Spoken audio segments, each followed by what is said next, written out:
Hi, my name is Brittany Brown and I'm the Worship Arts Director at St. Luke's. I'm really excited to share a little more about our upcoming Advent series, Gather Round, From Genesis to Jesus. Through scripture, song, prayer, and spiritual conversations, we will explore the story of Jesus through the lens of the Old Testament.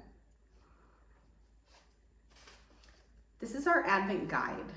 So hopefully you've been able to pick up a guide from the narthex within the past couple of weeks. But if not, that's okay. There's more available that you can pick up during office hours this week, or you can just access the digital copy. If you open up your package, you have a set of instructions, which I'm not going to go over today. And you also have your cards. And there's two different options for the cards. It looks like one set, but it's actually two different sets. So you'll find a set of 5 cards that say Gather Around on them. And you'll also find 25 cards that are numbered 1 through 25. So this is your daily option, and this is your weekly option. So what I wanted to do was I just wanted to walk you through very quickly kind of what to expect. The guides were designed to do over a meal with your household. And so whether you choose the weekly option or the daily option, they follow the same rhythm. The first part is to light your Advent wreath. This is our family's Advent wreath, and maybe yours doesn't look like mine, and that's okay. Yours can look however you want it to, and you can use whatever colors you want for your candles. More modern wreaths are blue candles, 3 blue candles with 1 pink candle, and you have like a white candle in the middle. I've seen them where they're all white. I've seen them where they're not even a wreath, they're just a garland. That's what we do at the church. So anyway, you have the freedom to do whatever you want. And if you don't have an Advent wreath, that is okay. Also, you can just light a candle.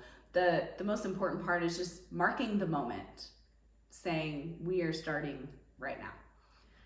The next part of your rhythm is to sing.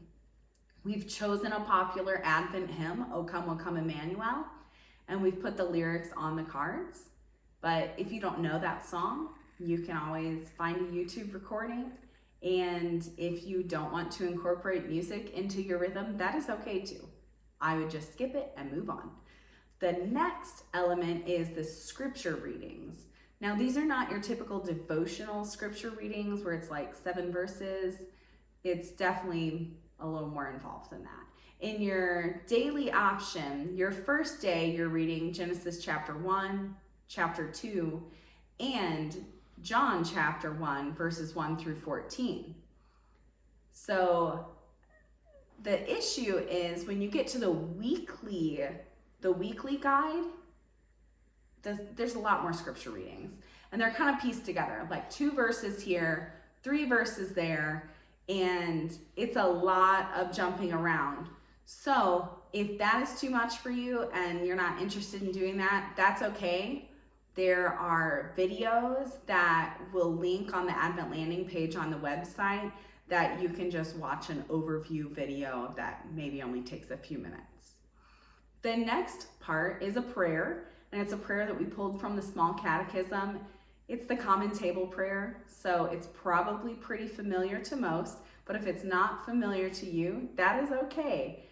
This is supposed to be a formative time where you're learning. So you get to learn a new prayer.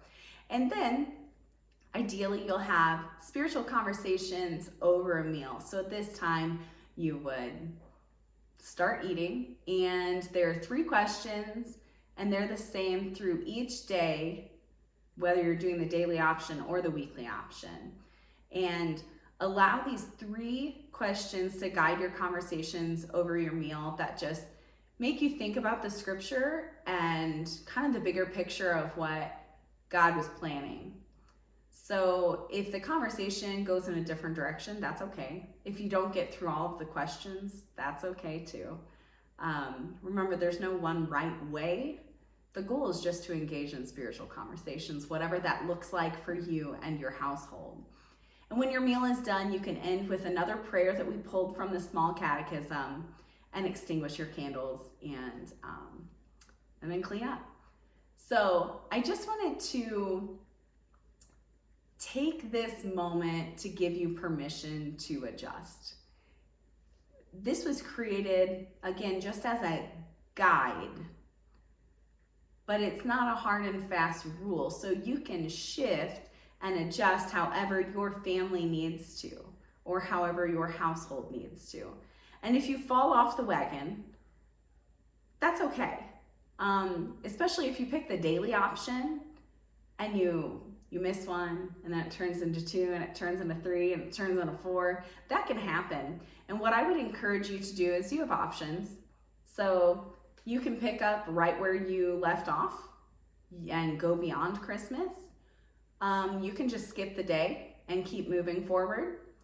Or you can switch to the weekly option. And that's why we have offered a weekly and a daily option, because we understand that everyone's household and everyone's rhythms are different, and we're all moving at different paces, but I'm pretty sure they all come down to being busy. So yeah, do whatever works best for you.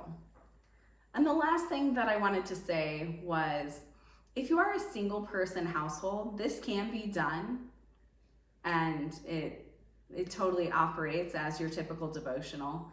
But I would also encourage you to maybe find a friend or two and plan on meeting once a week for dinner and go through the weekly option together. It would just be a great way to engage in those spiritual conversations if you can.